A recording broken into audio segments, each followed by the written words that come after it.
Suatu hari, ada 3 orang bijak dan pandai pergi berkeliling negeri mencari jawaban atas pertanyaan-pertanyaan mereka.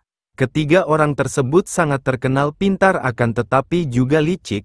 Sampailah mereka di desa Abu Nawas tinggal. Orang-orang desa tersebut dibuat kewalahan menghadapi mereka.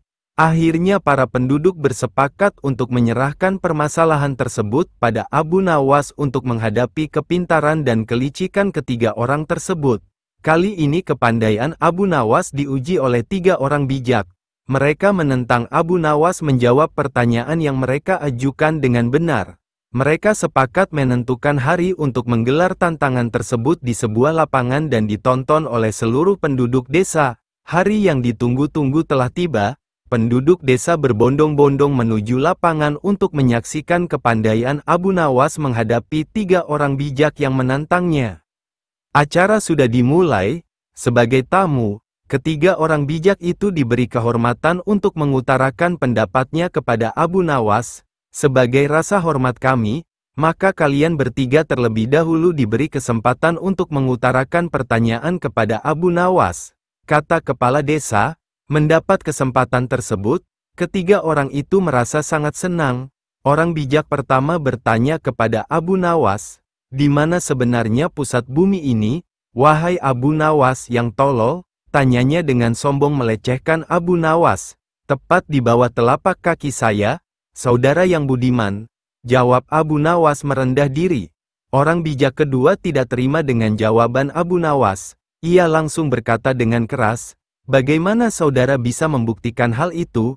Jika kalian tidak percaya atas jawabanku, ukur saja sendiri," jawab Abu Nawas. Tampaknya jawaban tersebut membuat orang bijak pertama tertegun dan tidak bisa berkata apa-apa. Untuk itu, orang bijak kedua mengajukan pertanyaannya kepada Abu Nawas, "Berapa banyak jumlah bintang di langit, sama dengan jumlah rambut yang tumbuh di keledaiku ini, saudaraku?" Jawab Abu Nawas kembali dengan santai. Jawaban tersebut tidak memuaskannya. Ia kembali bertanya, "Bagaimana saudara bisa membuktikan hal itu?" Tanyanya. "Nah, kalau saudara tidak percaya, hitung saja rambut yang ada di tubuh keledai ini, nanti saudara akan tahu berapa jumlahnya," jawab Abu Nawas. "Itu hal bodoh. Akal-akalanmu saja. Bagaimana bisa orang menghitung bulu keledai?" sanggah orang bijak kedua itu. "Nah, kalau aku bodoh, berarti saudara juga bodoh. Bagaimana orang bisa menghitung bintang di langit?" kata Abu Nawas. Mendengar jawaban Abu Nawas, si bijak kedua merasa sangat kesal, tetapi ia tidak bisa memberi alasan lagi untuk menyanggah. Sekarang giliran orang bijak ketiga yang merupakan paling bijak di antara yang lain. Ia tidak terlalu menyombongkan diri, berkata pada Abu Nawas, "Tampaknya saudara tahu banyak mengenai keledai. Coba saudara katakan kepadaku, berapa jumlah bulu yang ada di ekor keledai itu?" Tanyanya pada Abu Nawas. "Jumlah bulu yang ada di ekor keledaiku ini sama dengan jumlah rambut yang ada di janggut saudara," jawab Abu Nawas dengan santai. "Bagaimana saudara bisa membuktikan hal itu?" tanya si bijak ketiga mulai tersinggung. "Oh, itu mudah sekali. Begini, saudara mencabut sehelai bulu dari ekor keledaiku, kemudian saya akan mencabut sehelai rambut dari janggut saudara. Nah, kalau sama, maka yang aku katakan adalah benar. Kalau tidak, berarti saya keliru," jawab Abu Nawas. Tentu saja orang bijak yang ketiga itu tak mau menerima cara menghitung tersebut dengan mengorbankan janggutnya. Dengan terpaksa, ketiga orang bijak yang sombong tersebut harus mengakui Abu Nawas sebagai orang yang paling bijak dari mereka. Dengan perasaan malu ketiga orang itu kemudian berlalu meninggalkan desa. Suatu ketika Abu Nawas menerima undangan untuk sebuah jamuan makan malam oleh Baginda. Dalam undangan tersebut, ia diminta untuk berpidato mengisi acara jamuan dengan tausiah agama. Abu Nawas datang ke istana lebih awal menghadiri undangan Baginda, karena itu, Abu Nawas dipersilahkan duduk di bagian depan. Di depan, ia seakan-akan seperti menjadi tamu yang sangat istimewa. Beberapa saat kemudian, para undangan yang lain mulai berdatangan satu persatu langsung menempati kursi-kursi yang disediakan. Kemudian, menyusul para pejabat kerajaan yang datang dan langsung menuju kursi yang paling depan. Akan tetapi, salah seorang pejabat yang hadir sedikit terlambat sangat terkejut melihat kursi paling depan sudah penuh dan salah satunya sudah diisi oleh Abu Nawas. Pejabat tersebut langsung protes keras pada panitia penyelenggara makan malam. Kenapa saya yang lebih terhormat berada di belakang dan justru Abu Nawas yang hanya rakyat biasa berada di depan? Protes pejabat tersebut, Tuan seharusnya menanyakan langsung kepada Abu Nawas sendiri, kata salah seorang panitia. Karena merasa posisinya disamakan dengan orang biasa, pejabat tersebut tidak terima. Ia berjalan ke depan menghampiri Abu Nawas kemudian berbisik padanya bahwa yang pantas duduk di kursi itu adalah dirinya yang merupakan pejabat kerajaan terhormat. Wahai Abu Nawas, kamu tidak pantas duduk di sini. Karena kursi depan seharusnya diisi oleh pejabat seperti saya, tegas pejabat itu dengan sombong. Mendengar teguran pejabat yang merendahkannya, Abu Nawas membela diri. Maka terjadilah perdebatan di antara mereka, hingga para tamu lain juga mendengarnya. Saudara pejabat yang terhormat, pada kenyataannya Anda itu tidak lebih dari seorang pesulap, kata Abu Nawas mulai angkat bicara. Wah, tidak bisa begitu, saya adalah pejabat kerajaan bukan pesulap. Engkau yang pesulap, cetus pejabat tersebut. Semua tamu yang hadir dibuat tegang dan tertuju pada mereka berdua, sekalipun saya adalah pesulap. Tapi ketika naik panggung, saya bisa bertindak sesuai janji. Saat saya berjanji mengubah sapu tangan menjadi kelinci, maka bim salah bim, sapu tangan itu benar-benar berubah menjadi kelinci. Kata Abu Nawas, apa maksudmu? Apa hubungannya denganku? Tanya pejabat. Anda seperti seorang pesulap yang gagal di atas panggung, berjanji mengubah bunga menjadi kelinci tapi Anda tidak berhasil mewujudkannya. Kata Abu Nawas yang membuat suasana semakin panas.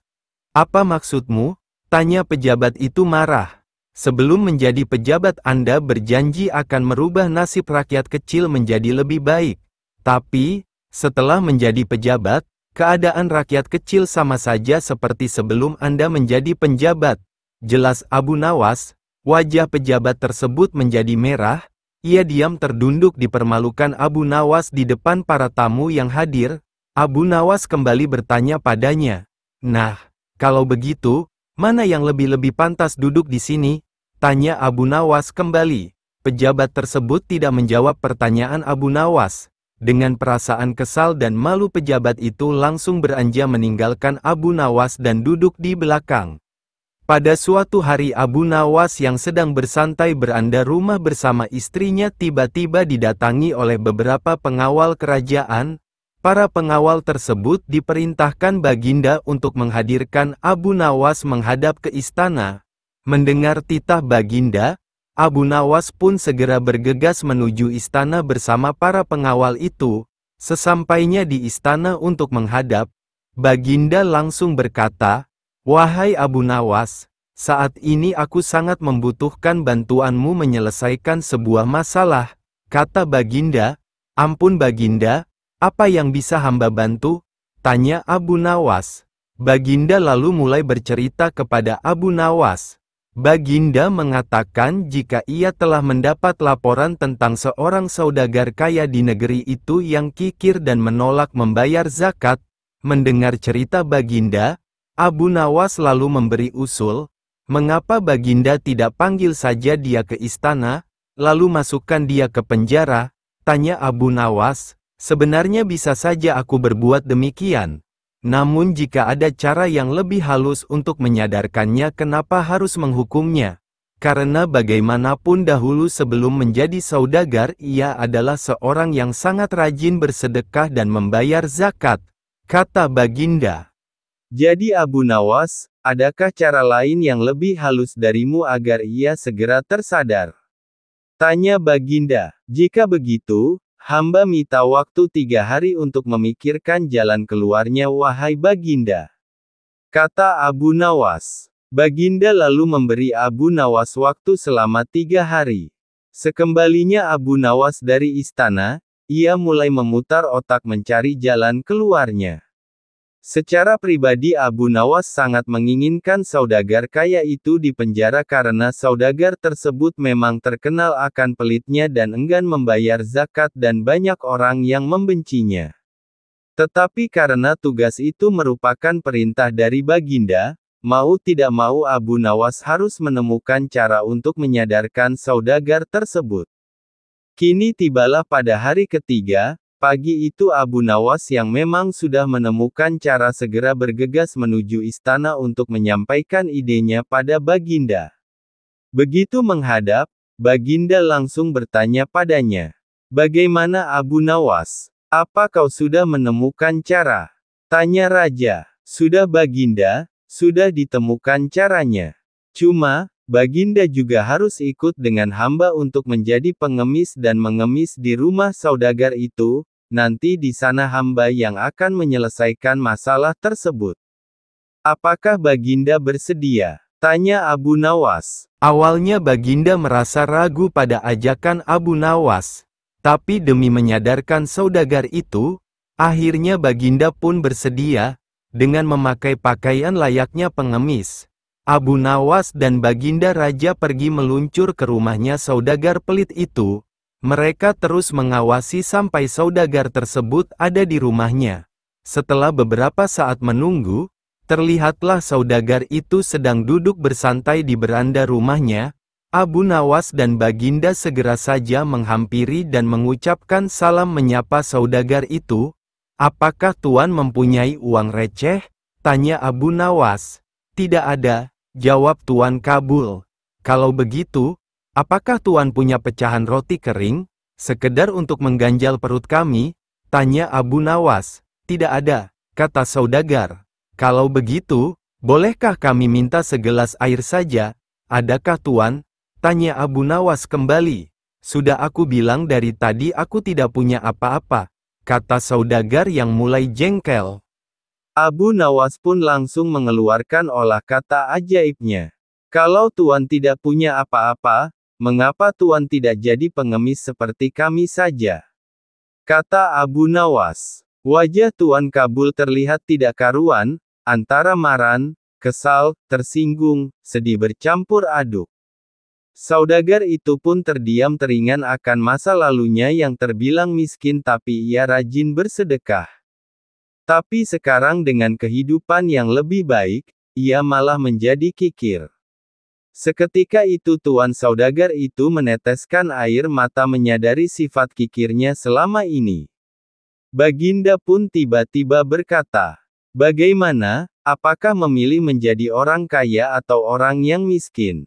Kata Raja, "Kalau mau kaya, rajinlah bersedekah dan bayarlah zakat, kalau tidak mau kaya, mengemis saja kayak orang ini." Kata Raja sambil menunjuk ke Abu Nawas. Abu Nawas lalu melanjutkan dengan membaca ayat-ayat Al-Quran tentang orang yang kikir dan menolak membayar zakat.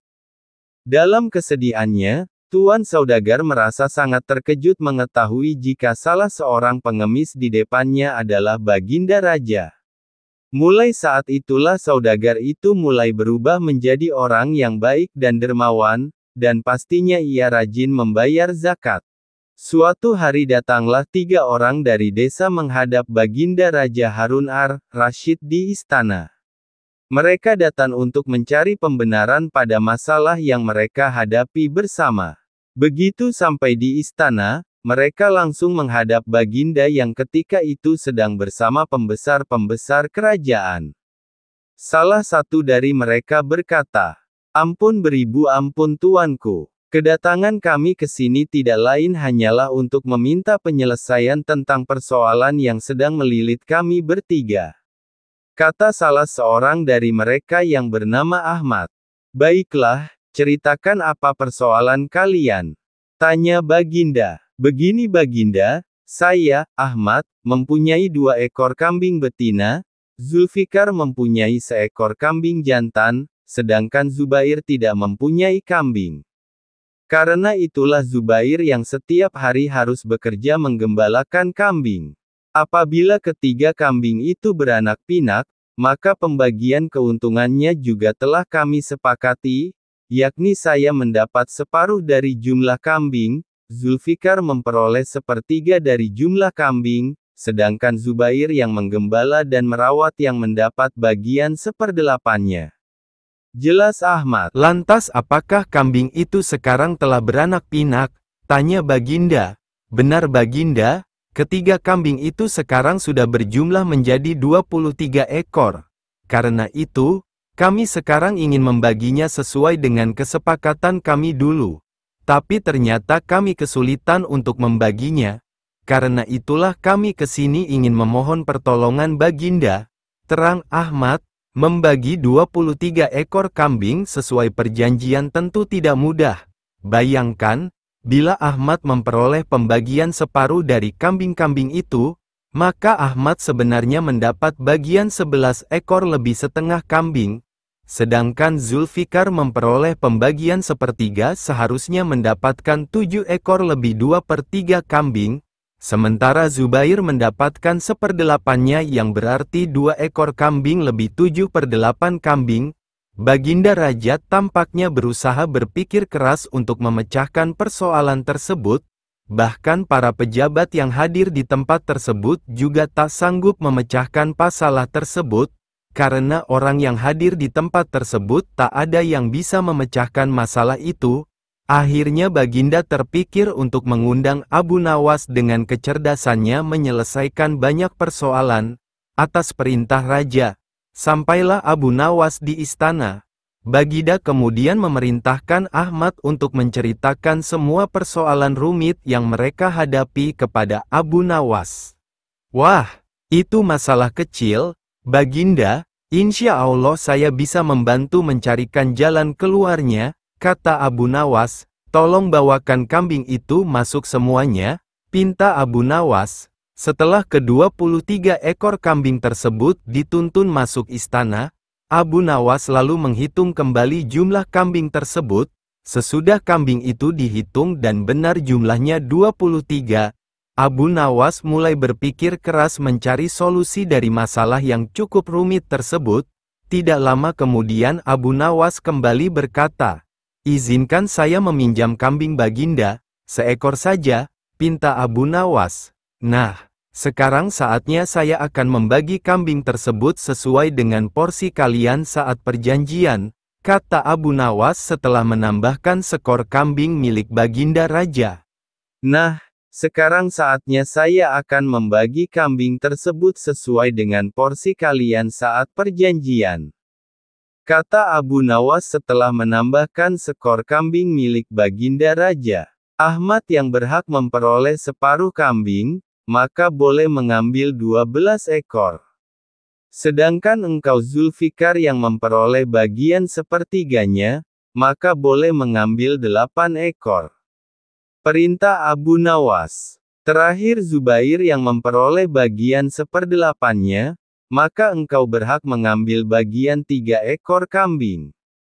Sisa 1, karena saya tadi meminjam 1 ekor kambing milik Baginda, maka ini saya kembalikan lagi kambing tersebut," kata Abu Nawas. Masing-masing telah mendapatkan bagiannya. Semua merasa puas atas bantuan Abu Nawas, mereka pun berterima kasih dan kembali ke rumah masing-masing. Tidak lupa Baginda pun turut berterima kasih kepada Abu Nawas atas bantuan Abu Nawas menyelesaikan persoalan rakyatnya. Abu Nawas adalah seorang yang cerdas dan memiliki banyak keterampilan. Salah satunya ialah pandai menjahit. Pada suatu waktu sebelum menjadi orang kepercayaan Raja Harun ar-Rasyid, Abu Nawas pernah bekerja pada seorang tuan pemilik toko jahitan pakaian. Abu Nawas adalah pekerja keras, ulet serta rajin, sehingga ia sangat mudah dipercayakan oleh tuan majikannya, sehingga ia dianggap pekerja teladan di tempat kerjanya. Akan tetapi, tuan tempat Abu Nawas bekerja itu sangat pelit. Tuan itu tidak pernah memberikan bonus atau perhatian meski Abu Nawas adalah karyan teladan dan rajin bekerja. Tuan majikan Abu Nawas sering membawakan banyak makanan ke tempat kerja. tetapi hanya untuk dimakan sendiri saja dan tidak pernah mau membagikan sedikit untuk pekerja-pekerjanya. Hal inilah yang lama-kelamaan membuat Abu Nawas menjadi jengkel atas sikap pelit tuannya. Suatu hari, tuan majikan Abu Nawas datang dengan membawa 1 kendi madu. Melihat majikannya datang dengan membawa sebuah kendi, Abu Nawas langsung menghampirinya dan berkata, "Tuan, untuk apa kendi itu? Bolehkah aku meminta isinya?" tanya Abu Nawas mengharap. Karena khawatir Abu Nawas akan meminum madunya, si tuan pun terpaksa membohongi Abu Nawas dengan mengatakan, "Wahai Abu Nawas, kendi ini berisi racun dan aku tidak mau nanti kamu mati karena meminumnya." Jawab majikannya. Abu Nawas hanya mengangguk. Ia mengetahui jika tuannya itu berbohong. Ia juga mengetahui jika isi kendi itu adalah madu yang nikmat, karena aromanya sempat tercium olehnya. Ia pun mulai memutar otak. Tidak seberapa lama setelah itu, tuan majikan tempat Abu Nawas bekerja pergi untuk suatu keperluan. Karena merasa aman dari gangguan Abu Nawas, ia pun meninggalkan kendi berisi madu itu begitu saja di atas mejanya. Abu Nawas tidak membuang-buang kesempatan itu. Ia pun berusaha menjual sepotong pakaian dan kemudian membeli sebungkus roti yang akan dimakan dengan madu tuannya itu. Tidak menunggu lama setelah roti dibeli, Abu Nawas langsung melahapnya menggunakan madu milik majikannya. Ia terus memakan dengan lahap dan tanpa sadar telah menghabiskan semua madu di dalam kendi itu. Dalam keadaan kekenyangan, Abu Nawas kemudian meletakkan kendi itu pada tempat semula dan kembali melanjutkan pekerjaannya tanpa merasa bersalah. Tidak berapa lama kemudian, majikannya pun kembali dan juga dengan membawa sebungkus roti. Alangkah terkejutnya tuan majikan itu ketika mendapati kendinya dalam keadaan sudah kosong. Selain itu, ia pun mendapatkan jika sepotong pakaian di tokonya telah hilang tanpa laporan. Ia kemudian berbicara sendiri, "Ini pasti ulah Abu Nawas." Tuan majikan pun langsung menghampiri Abu Nawas yang sedang sibuk menjahit pakaian. Ia kemudian berkata, "Hai, Abu Nawas, apa sebenarnya yang telah terjadi? Mengapa isi kendi ini habis dan sepotong pakaian telah hilang?" tanya tuan dengan kesal. "Maaf tuan, tadi sewaktu tuan pergi, ada sekelompok pencuri datang mengambil sepotong pakaian," kata Abu Nawas. "Lantas apa yang kamu lakukan terhadap pencuri itu?" tanya Tuan Amir lagi. "Aku ketakutan dan tidak bisa berbuat apa-apa," kata Abu Nawas berpura-pura ketakutan. "Lalu mengapa isi kendiku hilang? Apakah juga diminum oleh pencuri itu?" tanya Tuan majikan. "Tidak tuan," jawab Abu Nawas dengan polosnya. "Lantas siapa yang telah meminumnya?" tanya tuan lagi. "Sekali lagi mohon maaf tuan majikan. Karena takut akan dimarahi oleh tuan, maka aku putuskan untuk memilih bunuh diri saja menggunakan racun yang ada dalam kendi itu. Hamba pikir, hamba akan mati, tapi ajal hamba belum sampai tuan," jelas Abu Nawas. Mendengar pengakuan jujur dan keahlian akal Abu Nawas, Tuan Amir yang semula akan marah akhirnya mengurungkan niatnya. Ia sadar jika semua itu juga kesalahannya karena telah pelit dan membohongi pekerjanya. Karena sudah sangat terhasut oleh penjelasan si Fulan, pembelaan Abu Nawas pun tidak berguna sama sekali. Baginda akhirnya memerintahkan pengawal untuk menjebloskan Abu Nawas ke penjara. Meski sadar ia dipitnah, Abu Nawas tidak berhenti melakukan pembelaannya. "Tidak paduka, hamba sama sekali tidak mencuri. Untuk apa hamba mencuri kalungnya?" bela Abu Nawas. Baginda kemudian menjawab, "Buktinya, orang ini telah membawa selendang milikmu, dan aku pernah melihatmu memakainya." Kata Baginda, Abu Nawas memang pemilik selendang tersebut. Namun sudah 2 hari lamanya selendang tersebut hilang dicuri oleh seseorang. Dia terus berusaha menjelaskan, Akan tetapi usahanya itu sia-sia saja karena pada akhirnya ia tetap dijebloskan ke penjara dan menunggu hukuman mati karena terlalu banyak hasutan yang disampaikan si Fulan kepada Baginda. Tetapi Baginda Raja yakin, pasti Abu Nawas memiliki cara untuk lolos dari hukuman tersebut. Pada hari selanjutnya, Abu Nawas ke sebuah lapangan untuk dihukum mati. Baginda menanyakan permintaan terakhir Abu Nawas sebelum Abu Nawas dihukum. Dengan tidak membuang-buang kesempatan, Abu Nawas langsung berkata, "Ampun Baginda, hamba minta bila pilihan hamba benar, hamba bersedia dihukum pancung. Tapi jika pilihan hamba dianggap salah, maka hamba dihukum gantung saja," kata Abu Nawas memohon. "Engkau ini memang orang yang aneh. Saat-saat genting pun masih saja sempat bersenda gurau. Akan tetapi, apapun kelihayan yang engkau miliki tidak akan bisa menyelamatkan keadaanmu sekarang ini," ujar Baginda. "Hamba tidak bersenda gurau, Paduka," kata Abu Nawas. Raja pun semakin terpingkal-pingkal dibuatnya. Namun belum selesai raja tertawanya, Abu Nawas berteriak dengan nyaring, "Hamba minta dihukum pancung, hamba minta dihukum pancung," teriak Abu Nawas. Semua orang yang hadir saat itu dibuat kaget. Mereka bertanya-tanya kenapa Abu Nawas membuat keputusan seperti itu. Sementara itu Baginda mulai curiga. Ia pun mulai berpikir menelaah tentang maksud kalimat permintaan terakhir dari Abu Nawas tadi. "Baginda, hamba tadi mengatakan bahwa hamba akan dihukum pancung. Kalau pilihan hamba benar, maka hamba dihukum pancung. Tetapi di manakah letak kesalahan pilihan hamba, hingga hamba harus dihukum gantung? Padahal hamba kan memilih dihukum pancung," lanjut Abu Nawas. Tidak disangka, kata-kata Abu Nawas membuat raja tercengang. Baginda pun mulai menyadari, dalam hati Baginda mengakui kehebatan Abu Nawas.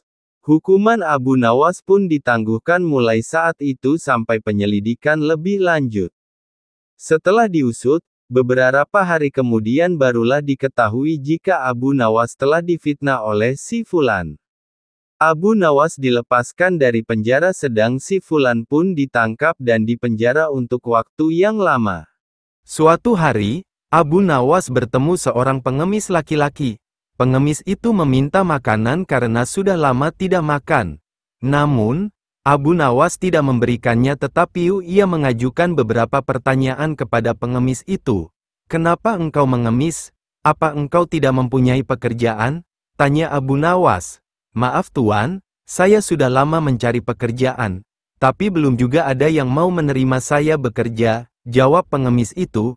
"Jika ku beri pekerjaan, apakah engkau mau bekerja meskipun pekerjaan itu berat?" tanya Abu Nawas. "Mau Tuan, yang penting halal," jawab si pengemis. Abu Nawas segera mengajak pengemis itu menemui seorang sahabat untuk diberi pekerjaan. Pengemis itu akhirnya mendapat pekerjaan. Ia diminta mencabuti rumput di kebun sahabat Abu Nawas. Pengemis itu merupakan seorang pekerja yang sangat rajin dan tangkas. Dalam waktu singkat saja, pekerjaannya pun selesai. Sahabat Abu Nawas sangat kagum dengan pekerjaan pengemis tersebut.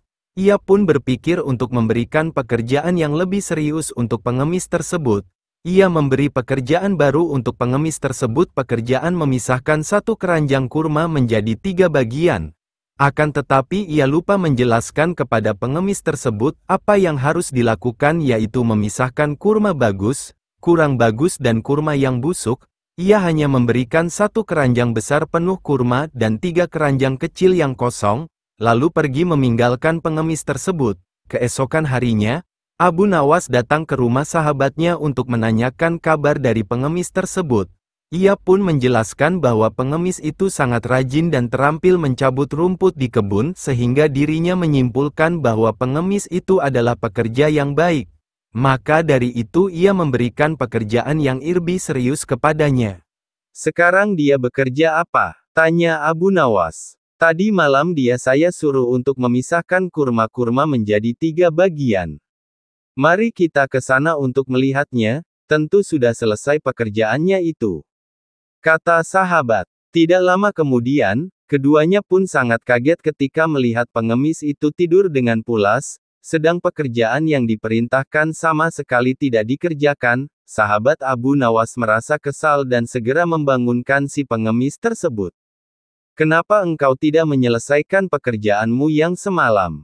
tanya sahabat. "Maaf Nuan, kalau hanya memindahkan kurma, sesungguhnya itu mudah. Yang sulit adalah membuat keputusan mana kurma yang baik, kurang baik dan busuk, karena saya tidak diberitahu sebelumnya," jawab pengemis. "Sungguh itu tidak terpikirkan olehku," kata sahabat Abu Nawas. Abu Nawas pun tersenyum melihat kejadian itu.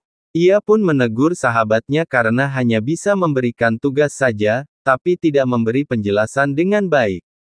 Suatu ketika, Abu Nawas berkeinginan ingin menunjukkan sesuatu kepada Baginda Raja Harun ar-Rasyid. Abu Nawas bertekad untuk menjadikan Baginda Raja sebagai budak dan menjualnya kepada seseorang. Hal ini dilakukan Abu Nawas tidak lain adalah agar Baginda Harun al-Rasyid dapat mengetahui jika di negerinya masih terdapat praktek jual beli manusia yang dijadikan budak. Abu Nawas segera berangkat menuju istana menemui Baginda Raja. Ketika tiba di istana, ia mulai mengutarakan maksud kedatangannya kepada Baginda Raja. Abu Nawas berkata, "Ampun Baginda, hamba ingin mengatakan sesuatu yang mungkin Baginda tertarik untuk mengetahuinya." "Katakanlah wahai Abu Nawas," kata Baginda penasaran. Abu Nawas kemudian menjawab, "Jika Baginda ingin mengetahuinya maka hendaklah Baginda ikut dengan hamba dan mengikuti apa yang hamba katakan, kemudian Baginda harus menyamar menjadi rakyat biasa agar tidak diketahui." "Kenapa harus seperti itu?" tanya Baginda. "Itu jika Baginda benar-benar ingin melihatnya, jika Baginda tidak mau tidak apa-apa," kata Abu Nawas. Karena rasa penasaran yang begitu besar, Baginda kemudian mengikuti perkataan Abu Nawas dan segera bersiap-siap. Beliau menyamar sebagai rakyat biasa agar tidak ada orang yang mengenalinya. Abu Nawas dan Baginda segera berangkat menuju suatu tempat yang jauh. Setibanya di sebuah hutan, Abu Nawas mengajak Baginda untuk beristirahat di bawah sebatang pohon dan meminta Baginda agar menunggunya di sana. Sementara itu Abu Nawas pergi ke suatu tempat yang tidak begitu jauh menemui seorang badui yang bekerja sebagai tukang jual beli budak. Setelah Abu Nawas mengutarakan maksudnya, badui itu kemudian mengajak Abu Nawas untuk melihat calon budak yang akan dijual tersebut secara langsung. Akan tetapi Abu Nawas menolaknya dan menyarankan agar melihatnya dari jarak jauh saja. Abu Nawas beralasan jika ia tidak tega menjual budak itu di hadapannya secara langsung karena calon budak itu merupakan teman dekatnya. Badui itu kemudian menyetujui saran Abu Nawas dan segera membuatkan surat perjanjian jual beli yang menyatakan badui itu memiliki hak penuh atas budak yang dibelinya. Abu Nawas kemudian menandatangani perjanjian itu. Setelah mendapat bayaran dari badui, ia kemudian pergi meninggalkan Baginda Raja yang sedang beristirahat menunggunya di bawah pohon. Badui pedagang budak itu kemudian datang menemui Baginda Raja yang sedang duduk di bawah pohon. Baginda Raja mulai geram sendiri karena Abu Nawas juga belum kembali menemuinya. Tiba-tiba muncul di depannya seorang asing yang sama sekali tidak ia kenali. Baginda kemudian bertanya kepada orang asing tersebut, "Siapakah engkau?" tanya Baginda. "Aku adalah tuanmu sekarang," jawab pedagang budak yang tidak mengenali Baginda Raja. Baginda Raja kaget mendengar jawabannya. Kemudian kembali bertanya, "Apa yang engkau katakan dan apa tujuanmu mengatakan seperti itu?" tanya Baginda dengan marah. Badui pedagang budak tersebut kemudian menjawab dengan kasar, "Seseorang yang bernama Abu Nawas telah menjualmu kepadaku dan ia telah menandatangani surat kuasa penuhku atas engkau." Baginda pun kaget mendengarnya, kemudian berkata, "Apa, Abu Nawas telah menjualku kepadamu?" "Iya, kenapa?" jawab pedagang budak geram. "Apakah kamu tidak mengenal siapa aku?" tanya Baginda. "Aku tidak perlu tahu, yang jelas aku sudah membelimu dan sekarang engkau telah menjadi budakku," jawab badui itu. Si badui pedagang budak yang sudah sangat geram, kemudian menyeret Baginda Raja karena terlalu banyak bicara dan membawa ke tempatnya untuk dipersiapkan dan dijual kembali. Ketika sampai di rumah, Badui tersebut memberikan Baginda sebilah kapak dan memerintahkan Baginda untuk membelah kayu yang sudah menumpuk di belakang rumahnya. Dengan hati kesal Baginda Raja mulai mengerjakan perintah Badui tersebut dalam terik matahari. Namun Baginda Raja tidak mengetahui cara membelah kayu dan memegang kapak dengan benar seperti yang dilakukan orang biasa. Melihat keadaan itu, Badui tersebut kemudian memarahi Baginda Raja, "Dasar budak bodoh, bagaimana bisa pekerjaan semudah itu tidak bisa engkau lakukan? Menyesal aku membelimu," kata Badui itu marah. Badui itu kemudian memberikan contoh cara memegang kapak dan membelah kayu yang benar kepada Baginda Raja. Akan tetapi Baginda tetap tidak bisa melakukannya dengan benar. Badui tersebut kemudian kembali memaki-maki Baginda Raja. Karena sudah tidak tahan dengan makian si Badui, dengan nada marah Baginda Raja kemudian mengatakan kepada si Badui, "Hai Badui, aku sudah tidak sanggup melakukan ini," kata Baginda. Mendengar budaknya yang tidak patuh, Badui tersebut marah dan memukuli Baginda Raja hingga terjatuh. Baginda Raja menjerit kesakitan dan berteriak kepada si Badui, "Hai Badui, berhentilah memukuliku, aku ini adalah rajamu," kata Baginda sembari menunjukkan tandanya. Badui itu sangat terkejut. Ia tidak percaya kalau budak yang dibeli adalah Baginda Raja. Ia segera bersujud memohon ampunan Baginda. Karena ketidaktahuannya, Baginda Raja kemudian mengampuninya dan memerintahkan ia agar berhenti dari pekerjaannya jika tidak ia akan dihukum berat. Baginda Raja kemudian kembali ke istana. Ia sangat murka kepada Abu Nawas yang meskipun telah menunjukkan kepadanya akan perilaku sebagian rakyatnya di luar istana. Akan tetapi cara yang dilakukan Abu Nawas dengan menjualnya sangat tidak pantas ia terima. Baginda berjanji akan menghukum berat Abu Nawas. Setelah menjual Baginda Raja pada seorang Badui, Abu Nawas menyadari jika dirinya terancam hukuman berat. Ia kemudian pergi sementara dari rumahnya untuk menghindari para tentara kerajaan akan menangkapnya. Sesuai perintah raja, prajurit kerajaan kemudian mendatangi rumah Abu Nawas. Akan tetapi mereka tidak menemukan Abu Nawas. Setelah memeriksa ke seluruh ruangan rumah, mereka yakin jika Abu Nawas tidak berada di rumahnya. Para prajurit kembali ke istana dan melaporkan kepada Baginda Raja. Ketika kondisi dirasa sudah cukup aman, Abu Nawas kemudian kembali ke rumahnya. Istrinya kemudian menemuinya dan berkata, "Wahai suamiku, tadi prajurit kerajaan datang kemari atas perintah Baginda untuk menangkapmu. Apa yang telah engkau perbuat?" tanya istri kepada Abu Nawas. Abu Nawas kemudian menjawab, "Ini masalah besar. Sebelumnya aku telah menjual Baginda Raja kepada seorang pedagang budak." "Apa? Engkau baru saja menjadikan Baginda Raja sebagai budak? Mengapa engkau lakukan itu?" tanya istri Abu Nawas dengan nada terkejut. "Iya, biar Baginda tahu jika di negerinya ini masih ada praktek jual beli manusia yang dilakukan oleh rakyatnya. Sekalian agar ia menyadari jika menjadi budak itu sangat sengsara," jawab Abu Nawas. "Meskipun tujuanmu baik, cara itu tentu saja tidak akan diterima Baginda Raja dan Baginda pasti akan menggantung dirimu kali ini," kata istrinya. Abu Nawas mulai resah.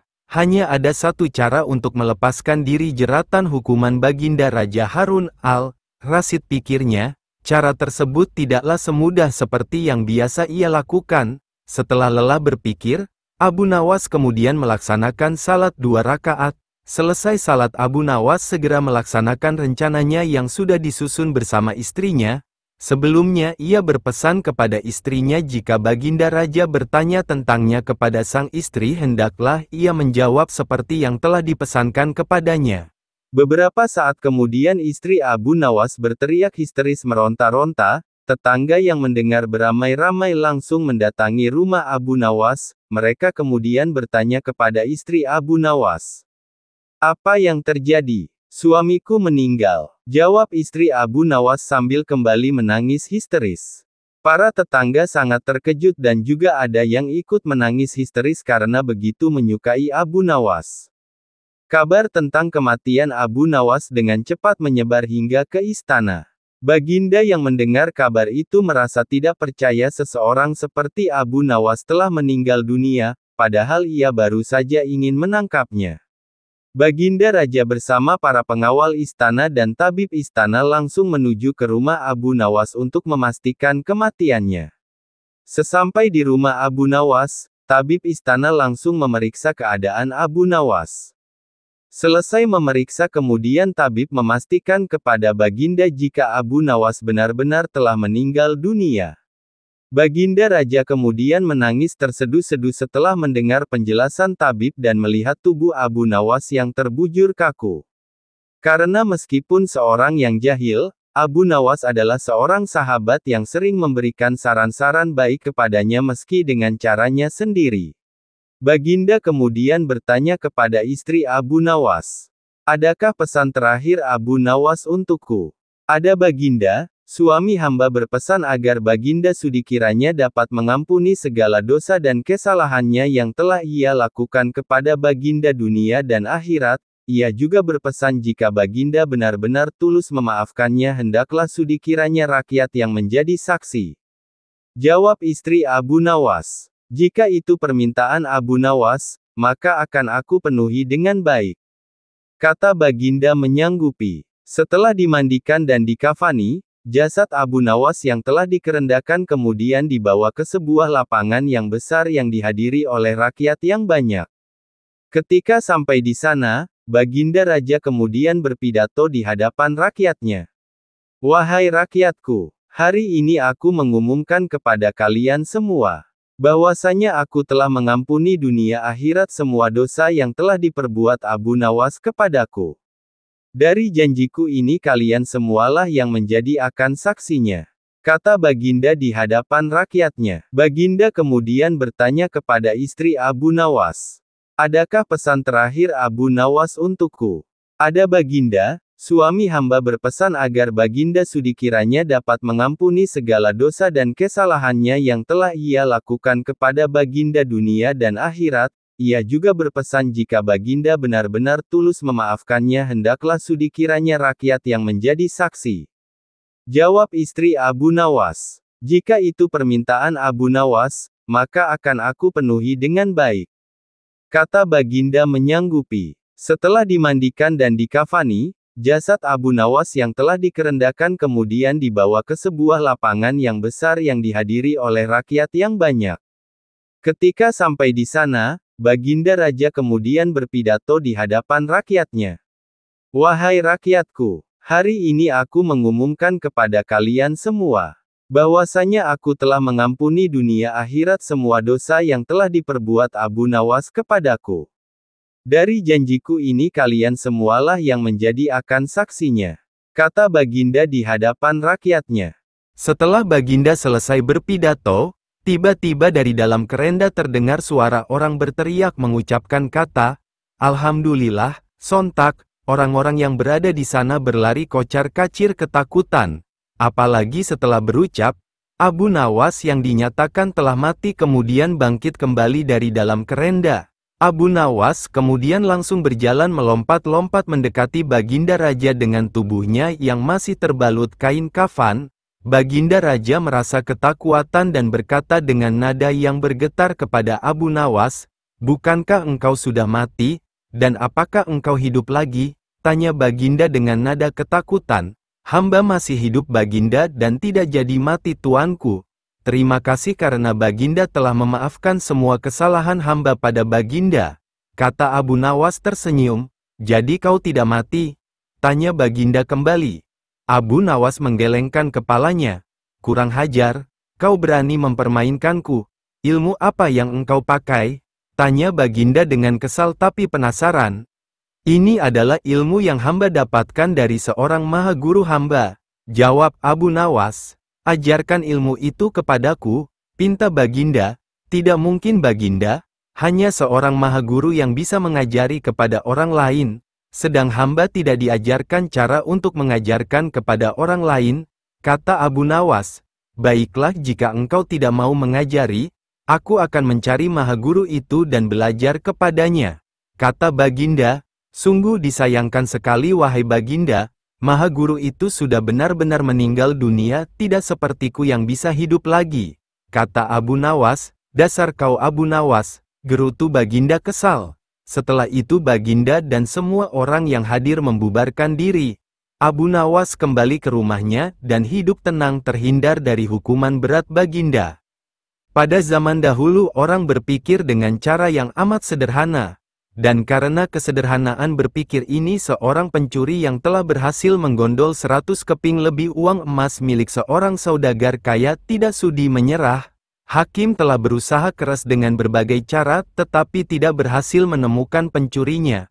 Karena merasa putus asa pemilik harta itu mengumumkan kepada siapa saja yang telah mencuri harta miliknya merelakan separuh dari jumlah uang emas itu menjadi milik sang pencuri bila sang pencuri bersedia mengembalikannya. Tetapi pencuri itu malah tidak berani menampakkan bayangannya. Kini kasus itu semakin rumit tanpa penyelesaian yang jelas.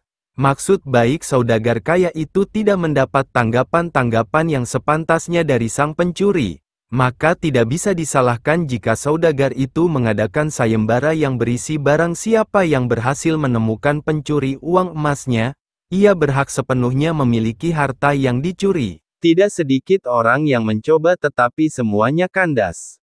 Sehingga pencuri itu bertambah merasa aman tenteram karena ia yakin jati dirinya tak akan terjangkau.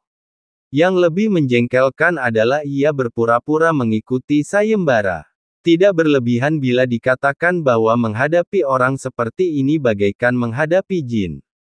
Mereka tahu kita, sedang kita tidak. Seorang penduduk berkata kepada hakim tersebut, "Mengapa Tuan Hakim tidak minta bantuan Abu Nawas saja? Bukankah Abu Nawas sedang tidak ada di tempat?"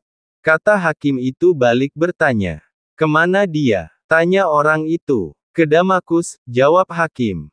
"Untuk keperluan apa?" Orang itu ingin tahu. "Memenuhi undangan pangeran negeri itu," kata hakim. "Kapan ia kembali?" Tanya orang itu lagi. "Mungkin 2 hari lagi," jawab hakim. Kini harapan tertumpu sepenuhnya di atas pundak Abu Nawas. Pencuri yang selama ini merasa aman sekarang menjadi resah dan tertekan. Ia merencanakan meninggalkan kampung halaman dengan membawa serta uang emas hasil curiannya. Tetapi ia membatalkan niat karena dengan menyingkir keluar daerah sama halnya dengan membuka topengnya sendiri. Ia lalu bertekad tetap tinggal apapun yang akan terjadi. Abu Nawas telah kembali ke Baghdad karena tugasnya telah selesai. Abu Nawas menerima tawaran mengikuti sayembara menemukan pencuri uang emas. Hati pencuri uang emas itu tambah berdebar tak karuan mendengar Abu Nawas menyiapkan siasat. Keesokan harinya semua penduduk dusun diharuskan berkumpul di depan gedung pengadilan. Abu Nawas hadir dengan membawa tongkat dalam jumlah besar.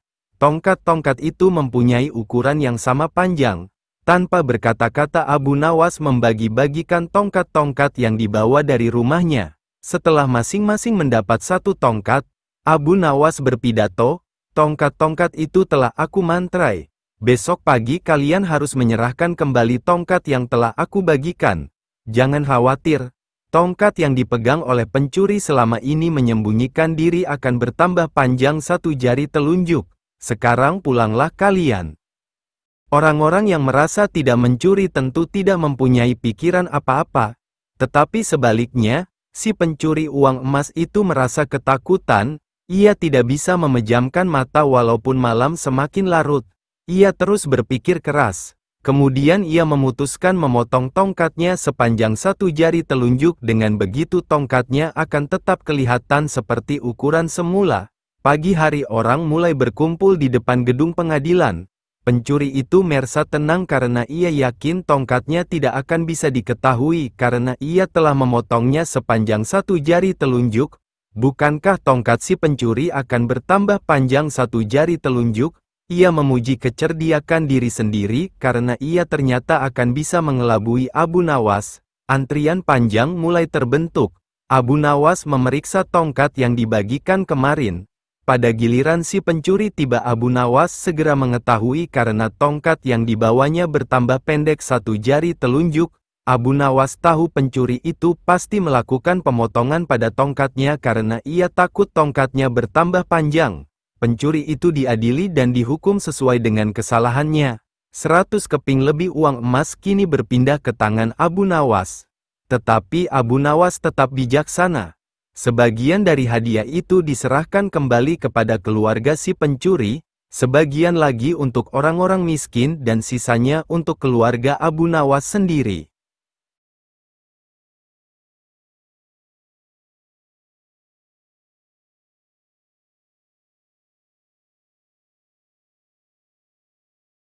Alkisah, pada suatu malam dalam tidurnya Baginda Raja Harun al-Rasyid bermimpi bertemu seorang lelaki tua. Dalam mimpinya laki-laki itu tua berpesan kepadanya jika negeri yang dipimpinnya akan ditimpa musibah. Oleh sebab itu, agar dapat menghindari bencana itu ia harus mengusir seorang penduduk negerinya yang bernama Abu Nawas. Esoknya setelah ia terbangun Baginda Raja mulai gelisah hatinya mengingat mimpi yang dialami semalam. Ia kemudian memerintahkan kepada pesuruhnya untuk menghadirkan Abu Nawas ke istana. Tatkala Abu Nawas telah berada di istana, Baginda kemudian berkata kepada Abu Nawas, "Hai Abu Nawas, semalam aku bermimpi yang sangat aneh dan aku merasakan jika mimpi itu adalah suatu pertanda buruk bagi negeriku. Dalam mimpiku aku bertemu seorang laki-laki tua yang memakai pakaian serba putih. Ia mengatakan kepadaku jika negeri ini akan ditimpa bencana yang sangat besar. Agar itu tidak terjadi, ia berpesan agar aku mengusir seorang rakyatku dari negeri ini yang bernama Abu Nawas, dan ia juga mengatakan jika Abu Nawas itu ingin kembali maka hendaklah dia tidak berpijak di atas bumi atau mengendarai tunggangan apapun, tapi jika ia tidak bisa melakukan seperti itu maka ia tidak boleh lagi kembali ke negeri ini. Oleh sebab mimpi itu maka aku yakin ada sebuah kesialan atas dirimu. Maka aku memutuskan untuk mengusirmu dari negeri ini," kata Baginda. Dengan perasaan yang berkecamuk setelah mendengarkan perintah Baginda Raja atas pengusiran dirinya, Abu Nawas kemudian meninggalkan istana dan kembali ke rumah. Ia menceritakan kepada istrinya tentang apa yang telah dititahkan Raja kepadanya. Istrinya merasa sangat sedih. Abu Nawas kemudian pergi meninggalkan keluarganya dengan bekal yang dibawa seadanya. Ketika dalam perjalanan ia terus memohon kepada Tuhan agar diberi petunjuk, ia pun terus memutar otaknya agar dapat keluar dari masalah itu. Abu Nawas terus berjalan tanpa tujuan yang pasti hingga ia berada di sebuah negeri. Selama beberapa hari di sana ia terus berpikir bagaimana cara ia kembali ke negeri Baghdad tanpa melanggar apa yang telah dipesankan raja kepadanya, yaitu tidak boleh menginjak bumi dan tidak pula mengendarai tunggangan apapun. Bukan Abu Nawas namanya jika ia memiliki keputusasaan. Abu Nawas tidak berputus asa atas apa yang telah menimpanya. Meskipun alasan yang membuat ia diusir sama sekali tidak masuk akal, ia menerimanya dengan ikhlas, selalu berdoa kepada Allah dan berpikir untuk bisa keluar dari setiap masalah yang menimpanya. Tibalah pada suatu hari ia merasa rindu berat kepada keluarganya di negeri Baghdad, namun ia belum menemukan cara untuk kembali. Hingga pada suatu hari lain tiba-tiba dia menemukan sebuah cara yang sangat masuk akal dan tidak membuatnya melanggar perintah raja. Setelah ia menemukan cara tersebut, Abu Nawas segera mempersiapkan segala sesuatu dan bersiap-siap untuk kembali ke kampung halamannya. Kabar kembalinya Abu Nawas mulai tersebar dalam negeri hingga ke telinga Baginda. Rakyat menyambut gembira kepulangan Abu Nawas karena kecintaan akan dirinya. Baginda Raja juga ikut senang, tapi dalam suasana yang berbeda. Jika rakyat senang karena mereka menyukai Abu Nawas, Baginda Raja senang karena kali ini ia dapat leluasa memberi hukuman kepada Abu Nawas. Baginda berpikir pasti mustahil Abu Nawas dapat kembali tanpa berpijak pada bumi atau menunggangi sesuatu. Tibalah Abu Nawas di istana dan menghadap Baginda Raja. Kehadirannya di istana membuat Baginda Raja sangat kaget ketika melihat Abu Nawas bergelantungan mengikat dirinya di bawah seekor keledai. Dan kemudian Abu Nawas berkata kepada Baginda Raja, "Wahai Baginda Raja, bukankah engkau telah mengusirku dari negeri ini, dan melarangku kembali dengan berjalan memijak bumi dan tidak pula boleh menunggang apapun? Maka oleh sebab itu aku telah kembali dengan tidak memijak pada bumi dan tidak pula menunggung apapun, kecuali aku bergelantungan di bawah perut keledai." Melihat tingkah pola dan alasan yang diberikan Abu Nawas, Baginda Raja pun merasa masuk akal dan sangat memuaskan beliau. Akhirnya Abu Nawas bisa kembali ke keluarganya dan terbebas dari hukuman Baginda Raja. Pada suatu ketika Baginda Raja Harun al-Rasyid mengajukan 2 pertanyaan kepada para menterinya, tapi tidak ada satu pun dari mereka dapat memberikan jawaban yang dapat memuaskan Baginda. Sedang Baginda Raja sangat menginginkan jawaban yang tepat terhadap pertanyaannya. Para penasehat kerajaan akhirnya menyarankan Baginda Raja menghadirkan Abu Nawas ke istana dan bertanya kepadanya. Baginda Raja kemudian memerintahkan pesuruh istana untuk menjemput Abu Nawas. Ia pun tiba dan menghadap Baginda. Baginda bertanya kepada Abu Nawas, "Wahai Abu Nawas, akhir-akhir ini aku susah tidur karena dibayang-bayangi oleh keingintahuanku menyingkap 2 rahasia alam. Mohon ampun Baginda, apa sebenarnya keingintahuan Baginda itu? Bolehkah Baginda memberitahukannya kepada hamba?" tanya Abu Nawas. "Pertama, di manakah sebenarnya letak batas jagat raya ciptaan Allah?" Baginda mulai mengutarakan pertanyaannya. Abu Nawas menjawab, "Di dalam pikiran, wahai Baginda, Baginda yang mulia, sesungguhnya ketidakterbatasan itu ada karena keterbatasan, dan keterbatasan itu ada di dalam pikiran manusia. Oleh sebab itu, kita tidak akan mengetahui di mana letak batas jagat raya ciptaan Allah, karena sesuatu dengan keterbatasan tidak dapat melampaui ketidakterbatasan." Mendengar penjelasan Abu Nawas, Baginda Raja merasa puas dan kembali mengajukan pertanyaan kedua. "Wahai Abu Nawas, manakah jumlahnya yang lebih banyak antara ikan-ikan di laut dengan bintang-bintang di langit?" tanya Baginda. "Lebih banyak ikan-ikan di laut ya Baginda," jawab Abu Nawas. "Apa alasannya engkau mengatakan begitu, wahai Abu Nawas?" tanya Baginda kembali.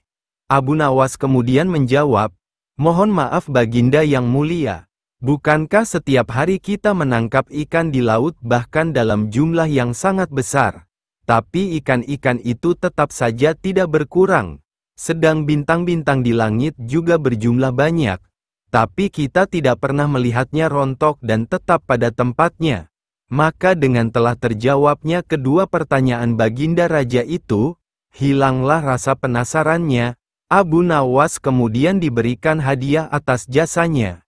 Pada suatu hari yang tenang tatkala Abu Nawas sedang tidak di rumahnya, datanglah beberapa orang pekerja yang diutus oleh Baginda Raja Harun al-Rasyid ke rumah Abu Nawas. Mereka berkata kepada istri Abu Nawas bahwa Baginda Raja semalam bermimpi jika di bawah rumah Abu Nawas terkubur harta terpendam yang tidak ternilai harganya. Oleh sebab itu Baginda Raja memerintahkan kepada mereka untuk membongkar rumah Abu Nawas dan menggali tanahnya. Istri Abu Nawas berusaha sekuat tenaga untuk menghentikan para pekerja Baginda Raja tersebut, tetapi mereka mengacuhkannya dan terus menggali hingga dalam. Setelah siap menggali, mereka sama sekali tidak menemukan apa-apa, kemudian kembali ke istana dengan meninggalkan lubang yang dalam di rumah Abu Nawas. Ketika Abu Nawas kembali ke rumah, alangkah kagetnya ia mendapati rumahnya yang telah hancur dan ada lubang besar di dalamnya. Istrinya pun menemui Abu Nawas menghidangkan makanan untuknya dan menceritakan apa yang telah terjadi pada rumah mereka. Abu Nawas tertunduk sedih mendengar cerita istrinya. Ia seketika kehilangan nafsu makannya. tidak habis pikir Baginda Raja tega memberi perintah semena-mena untuk menghancurkan rumahnya yang merupakan tempat dia dan keluarganya berteduh dan berkumpul menghabiskan waktu bersama. Ia semakin bertambah sakit hati karena Baginda Raja tidak meminta maaf kepadanya dan tidak pula mengganti semua kerugian atas perusakan paksa yang dilakukan pekerja istana. Semalaman Abu Nawas tidak bisa tidur dan juga makan makanan yang telah dihidangkan istrinya. Dia terus memikirkan bagaimana caranya ia dapat membalas perbuatan Baginda Raja yang telah semena-mena padanya. Pagi pun tiba, tapi dia juga belum menemukan satupun ide yang bisa digunakan. Makanan yang dihidangkan istrinya juga tidak dimakan, sehingga makanan itu menjadi basi. Maka datanglah lalat-lalat hinggap di makanannya. Abu Nawas kemudian memperhatikan lalat-lalat itu dan dengan tiba-tiba terbesitlah di dalam kepalanya sebuah ide. Ia tertawa gembira karena telah mendapatkan cara membalas perlakuan raja. Abu Nawas kemudian memanggil istrinya, "Tolong bawakan kepadaku sebatang besi dan sehelai kain untuk membungkus makanan, wahai suamiku." "Untuk apa engkau meminta itu?" tanya sang istri keheranan. "Aku ingin membalas perbuatan Baginda Raja kepada kita," jawab Abu Nawas.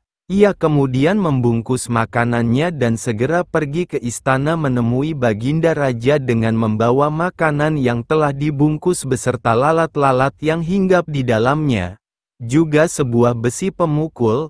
Ia kemudian menemui Baginda Raja yang kebetulan sedang bersama para menterinya seraya membungkuk memberi hormat. Abu Nawas berkata kepada Baginda, "Ampun tuanku, kedatangan hamba ke sini adalah untuk meminta keadilan untuk hamba dari tamu-tamu tak diundang yang datang ke rumah hamba dan tanpa seizin telah memakan makanan hamba." "Wahai Abu Nawas, siapakah gerangan tamu-tamu yang tak diundang itu?" tanya Baginda. Abu Nawas kemudian menjawab sambil membuka bungkusan makanannya. "Lalat-lalat ini ya Baginda. Hamba ingin mendapatkan keadilan dari Baginda atas perlakuan lalat-lalat ini kepada hamba, karena sebagai pemimpin negeri ini kepada Baginda lah hamba meminta keadilan." Baginda Raja kemudian kembali bertanya, "Wahai Abu Nawas, keadilan seperti apa yang engkau inginkan dariku?" "Hamba ingin Baginda Raja memberikan sebuah izin tertulis untuk hamba, supaya hamba diberi kuasa untuk menghukum lalat-lalat ini kapanpun dan dimanapun hamba berada," jawab Abu Nawas. Baginda Raja merasa bingung terhadap permintaan Abu Nawas yang sangat aneh, namun demi keadilan untuk rakyatnya ia pun dengan terpaksa membuat sebuah surat kuasa yang memuat tentang pemberian izin kepada Abu Nawas untuk menghukum lalat-lalat kapanpun dan dimanapun ia hinggap dan tidak ada seorang pun yang boleh melarangnya. Setelah mendapatkan surat kuasa dari Baginda Raja, Abu Nawas tersenyum.